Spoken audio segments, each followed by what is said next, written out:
Good morning, it's the treasure home, and it's just one of those days because it's raining outside. So the hair's all frizzy, but you know what? It's still a good day because I made bread.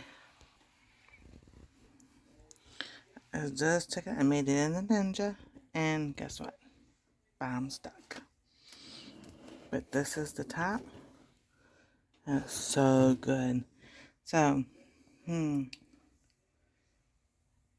y'all know what that is, right? It's taste test time.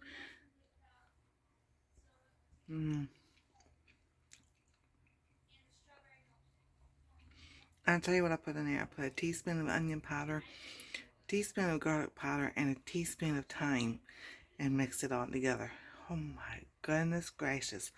I love making bread because I can put so many things in it in so many ways. It's so good, especially on a cold fall day in the rain. Yes, indeed. Thank y'all for watching. Here's some bread.